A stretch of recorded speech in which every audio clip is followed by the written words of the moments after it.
Society has shifted so far to the left that normally banal subjects like the two we're going to be talking about here used to just be standard life for so many people that are out there. But no. Now because we're trying to push the whole girl boss narrative and how men need to be subservient to women in all forms and fashion, that any independent thought by a man is somehow toxically masculine. Now when you have happy and healthy individuals and loving relationships, oh, it's newsworthy events. Like, you take a look at this one, like, I have many people in my family who found themselves in this situation, but I guess maybe this is newsworthy because she's a TikToker in a healthy relationship. Like, normally you associate TikTokers with people who have more hair colors than pronouns in their bio, but here, yes, you have a family. And a growing family at that. I got pregnant after giving birth, and now my baby has a baby. Yeah, she has Irish twins, like so many people that are out there. Okay, like I have a sibling. We are 18 months apart. I have cousins that are even closer in ages of birth than that. There was a point in time with many people that were out there that were in healthy relationships, loving marriages, that wanted to have a bunch of children. That used to be the norm, in fact, okay? Without, that's my parents' stories to tell, okay? But my maternal grandmother, okay, she comes from a family of, I am totally going to butcher this, but like 7 or 8 kids, okay? And they're first generation, okay? The first generation Ukrainians, okay? Like their parents, okay? That would be my, great-grandparents? They came over from Ukraine at the turn of the turn of the 20th century, sorry. Okay, and my grandmother on my mother's side, she came from a large family. Parents that were together for, I'd have to check with my mother on this one, but they were together for a very long time. They were the only partners they knew, and that's the way that they lived, and that's the way that they died. And the family tree on that side is fucking vast because a lot of people carried on that lineage. And my father, he comes from a family as well, okay? He is the oldest of, let me run this back. It's, he's got 5 other brothers, okay? Like, it's a huge fucking family, okay? So this didn't used to be newsworthy. This was just, standard fare, okay? To just paraphrase the old Street Fighter movie, I know a reference you didn't see coming, okay? For them, this is the most important announcement of their life. For everybody else, it was Tuesday, okay? Shortly after giving birth to her sons, TikToker Lorena Hinawi, okay, learned she was pregnant with a girl. That dude just got right the fuck back in there. Congratulations, good for her. And she was pregnant with a girl. Now, Hiwani has gone viral sharing the experience of having babies just 11 months apart. Good for her. Congratulations, man. Hopefully you're happy with your family. It's terrific news, okay? As long as it's a happy and healthy relationship. That's all I'm saying, okay? Because a 2-parent household is necessary in order to raise a good replacement for this messed up several generations that are out there. Coming home from the hospital with one baby, Hawani captioned a video just to find out I'm pregnant again. Now my baby has a baby. I can't wait to watch them grow up together. That's adorable. The video has received more than 300,000 views. Hawani said Massimo arrived on November 27th, 2020. So somebody was busy right before the pandemic kicked off. My man, he was planning ahead. And Camilla on October 26th. 2021. All right. She dubbed the siblings Irish twins as they were born within 12 months of each other. Well, I guess, just the colloquial phrasing would dub them Irish twins, but okay.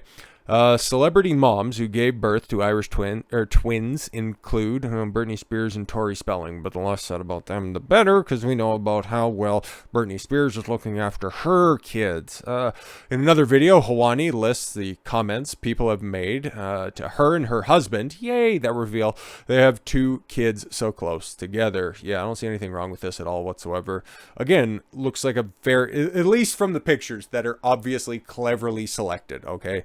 Looks like they have a fairly loving relationship. Looks like they're well off. And hey, man, congratulations, all things around. Wow, you guys didn't waste any time, one remarked. I don't know how you do it, was another comment, as well as, oh God, you must have your hands full. And your uterus. And TikTokers, yes, also flooded the comments to share their own experience with Irish twins. I don't care about that because, hey, selfish, solipsistic women are just obviously going to always try to make stuff about them. But big ups to that and that family. And again, this wouldn't be newsworthy things if society hadn't shifted just so far outside of a healthy relationship. Case in point, the second one that we have here. Okay, fitness influencer Steph Claire Smith reveals how her marriage changed after 30-day sex challenge. What is this 30-day sex challenge? They fucked for 30 days straight. Okay, back in my day, that was a healthy relationship. That's all a woman kept a man from straying away, okay?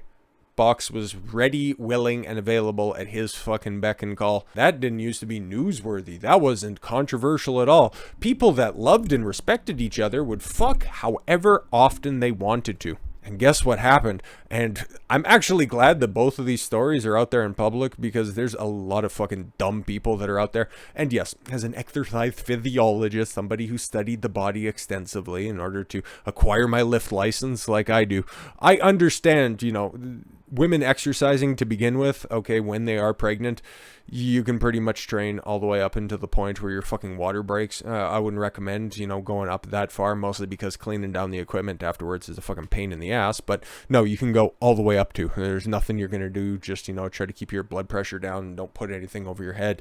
But then outside of that, okay, postpartum, after you deliver, just give it a couple of weeks and you can come back to the gym. Like, it's not that fucking difficult. It's not that hard.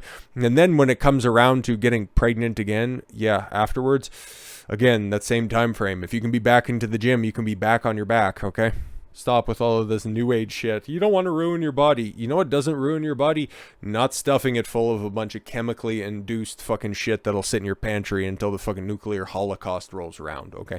Living in a loving relationship, doing your part by keeping yourself that somebody is sexually attracted to, and finding out what good things that can actually bring. Like a camp. Again, I find it difficult to believe that these are stories, but I understand that they are stories. My personal experience, it's like, yeah, this totally makes sense. Couples that fuck together are couples that are happy together. Like, this isn't big fucking science, okay? But yeah. Again, you'd much more likely see another fucking article that's out there saying, oh, you're just having intimacy problems that bring somebody else into the relationship. It's like, dude, just, if you aren't physically attracted, if a woman's not physically attracted or emotionally attracted to the guy that they're supposedly in a relationship with, that relationship is fucking over, okay? That dude failed, or that girl wasn't being tasked appropriately, and that she just decided to have her mind fucking wander, and she is looking elsewhere. That's what happened at the end of the day, but it looks like these guys are at least doing it right. Heavy emphasis on the doing. Fitness entrepreneur Steph Claire Smith has revealed what her sex life looks like after taking part in a 30-day intimacy challenge with her husband. What's wrong with this at all whatsoever? She gave a glimpse behind the curtain to her private life with her husband, Josh Miller, on her listener podcast, Keep It Cleaner. I don't know what these words mean. Which she hosts alongside Laura Henshaw. Okay. Steph revealed she and her husband were taking part in a challenge in August.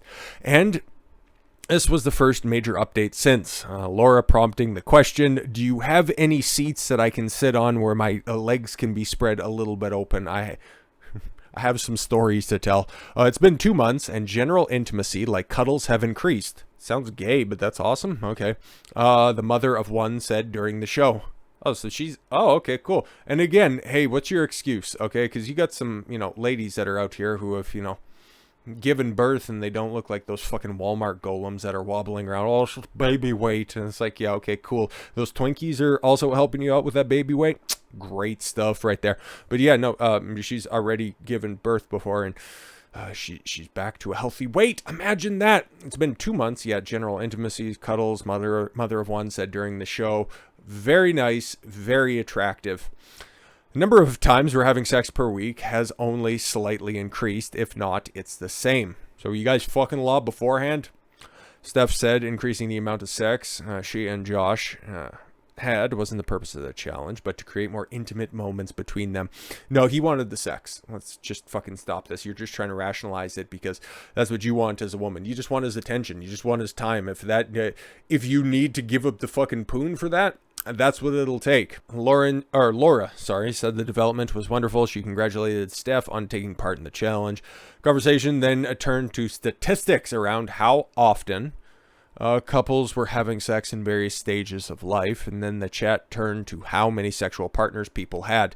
Oh boy, are we going to get into that? Because I would love to talk about that. Number used to be used as a weapon against women specifically. Yeah, because no, guys don't want to wife up hoes. It's been like that forever. It used to be about, and it's still biologically ingrained in men to want to know that that kid at the end of the day is fucking theirs, not the mailman, not the milkman, not Jamal down the street. They want to know that it's theirs. That's why the virginity, pure chaste woman was always valued above the common whore. You fuck the whore, you take the whore out on Friday nights, but just like in Goodfellas, Fridays are for the girlfriends, Saturdays are for the wives. But again, this airhead, okay, I was giving you credit for fucking your husband, but again, you got to be a woman for a second. And again, this is probably a female-centric podcast where women always give the worst advice to women. They will always tell you what it takes for you to be miserable, okay? But at least you can be happy with a smile on your face, and you can have other people around you just telling you terrible things.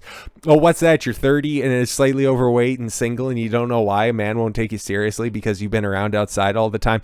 Oh, no, don't worry, girl. You don't look a day over 25, and oh my God, don't worry about it. You're still perfect. You're beautiful. Don't worry about it. Women give terrible fucking advice to other women, mostly because misery loves company. Steph then asked Laura what her number was after saying, so I think it means nothing now except experience. Men value inexperience in women. Women value experience in men. Steph then asked Laura what her number was, with the brunette getting flustered. What is that? Iron Rule of Tomasi number 7, I think? I could go count, or I could just go consult with the Bible of misogyny that's over there, the Rational Male. And I think it's 7. Oh, it might actually be 1 or something like that. 1 or 2. But anyways, never reveal your body count because it'll always just be weaponized against you. It'll never be used to endear you or anything like that. So okay. Steph. Okay. Steph asked Laura. Laura's the good wife. Okay, mine's 2. That's probably about the best you can get, but also she's making that proclamation on a podcast, so it's probably going to be higher than that, because women always exaggerate downwards, men always exaggerate upwards, because guess what? Even intrinsically, women know that men value chaste women. Yes, no, I said that right. And that women value experience in men. Oh my God, imagine that. Mine's 3, Steph replied instantly before the pair descended into giggles. God, that podcast sounds like fucking ass cancer. I think I got that messed up or whatever, but okay, still, it's low body counts, and we can take a look at all of the numbers that are out there in the research that has been done.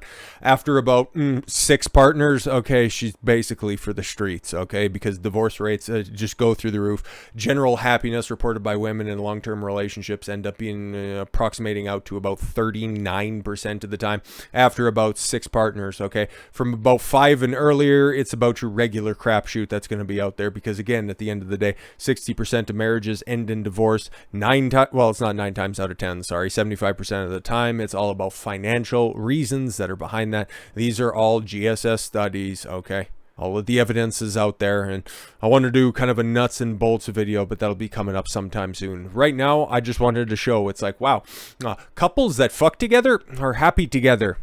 And couples with a shared goal and a purpose of creating life and furthering the ideas and procreating the next generation are generally happier. Fucking imagine that. Wild concepts. Things that wouldn't have even warranted a video or even commentary if YouTube was around in the 1980s or 70s or let alone the 50s. It just would have been like, yeah, no, that's just the way shit is. Like, what are we talking about right here? But now, happy smiling faces, okay, days after a wedding, okay, let alone, you know what, hey, with a kid that's out there that was born after a marriage, that's all too rare in today's day and age, okay? So sometimes you got to take a moment, slow down, smell the roses, and point out the victories when you see them. And yeah, big ups to my guy right there for, locking down a girl with a low body count who also bounced back tremendously. It's just, drinking Coors. What the fuck is wrong with you? But with all that said, thank you all very much for the gift of your time. I've been Don Consuelo. I want you to follow your gut and get after it. Take care, everyone.